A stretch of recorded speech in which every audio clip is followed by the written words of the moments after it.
Um, Thank you. Can I, Oui, maître. Oui. The presiding judge. Yes, counsel. please?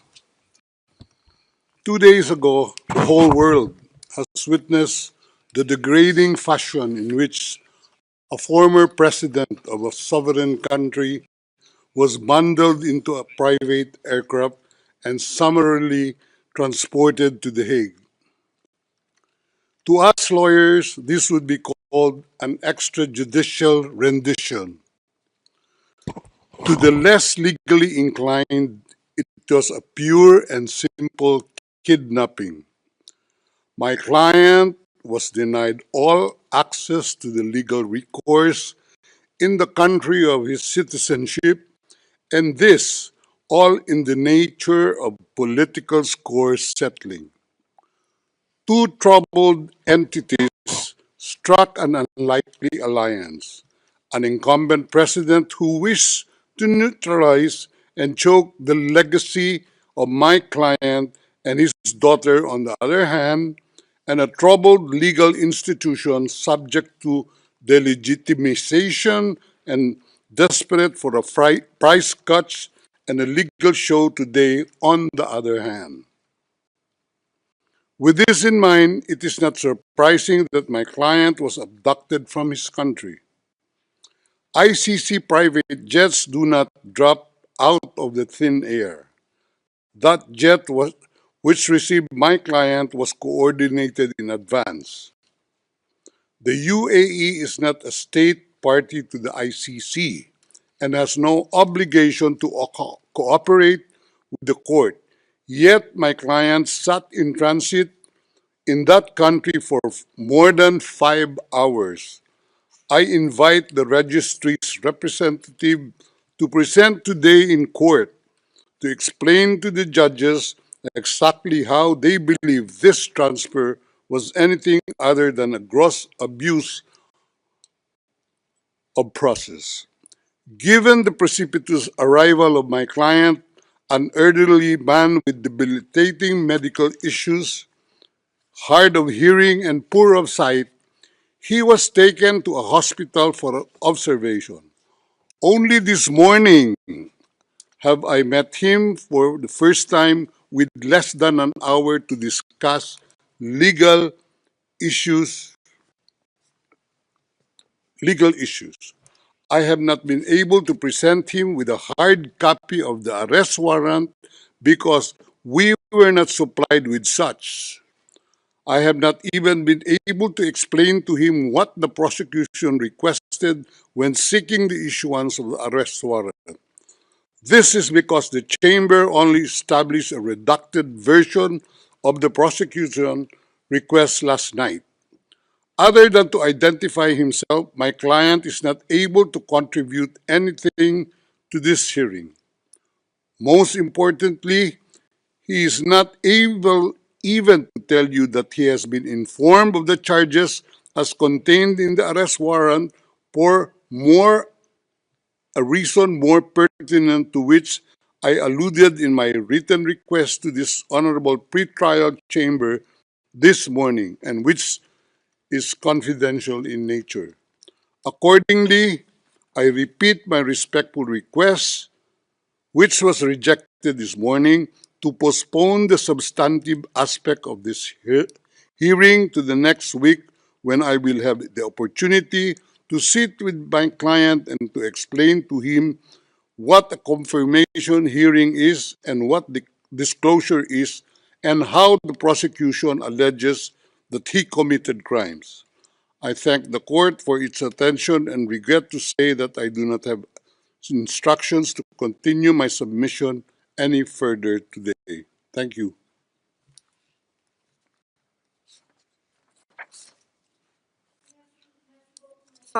D'abord, concernant Thank you, counsel. Now, with regard to the health issues of Mr. Duterte, I believe that the court has taken specific measures with regard to his health situation, and I note that subsequent to his arrest and when he arrived at the detention centre, the court's doctor was of the opinion that you were fully mentally aware and fit, and that you have undergone further checks and tests at the detention facility.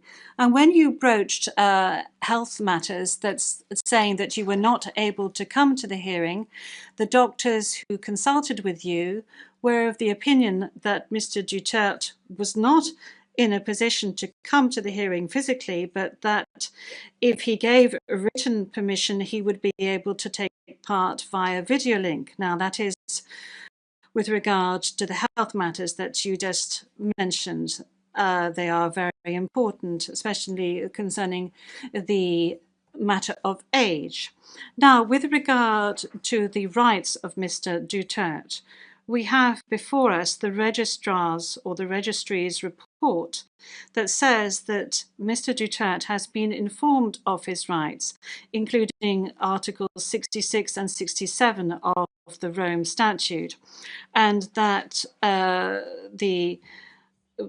that he is aware of his rights and that he is also aware of the charges against him. We have before us the report of the registry saying that he was also aware of the warrant of arrest in the English language and that he is very well versed in the English language.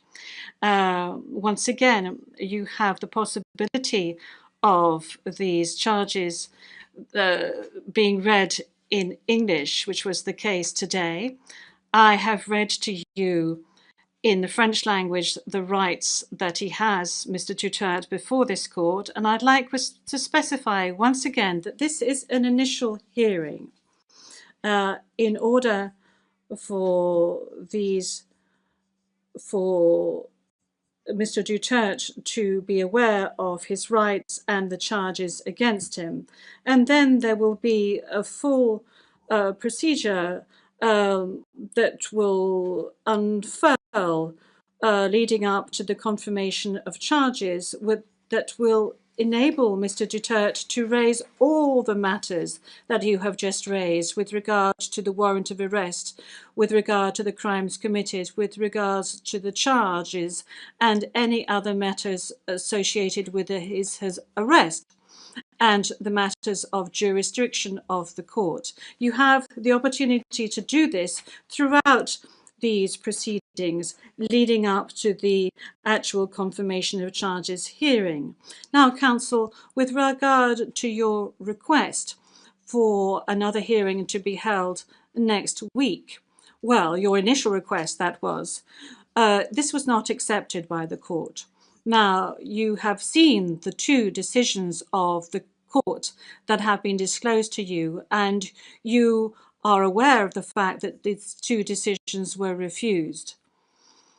And this is by dint of the fact that this first initial appearance hearing does not need much preparation, as I have said to you on a number of occasions. I am now going to move on to the third stage, which is to set the date for the confirmation of charges hearing. After assessing all factors, including the need for the parties and participants to adequately prepare, as well as Mr. Duterte's rights, including his right to be tried within a reasonable time, the date for the commencement of the confirmation of charges hearing is September the 23rd, 2025. I would add that in accordance with Rule 1217 of the Rules of Procedure and Evidence, this date may be postponed by the Chamber depending on the progress of the proceedings, either on its own motion or at the request of the prosecutor or the defence. Before concluding this hearing, I would like to inform the parties of the next procedural steps. First, I would like to recall that in accordance with Rule 1212B of the Rules of Procedure and Evidence, the Chamber holds status conferences to ensure a small exchange of information under satisfactory conditions. These conferences are organised either ex officio or at the request of the prosecutor or the defence.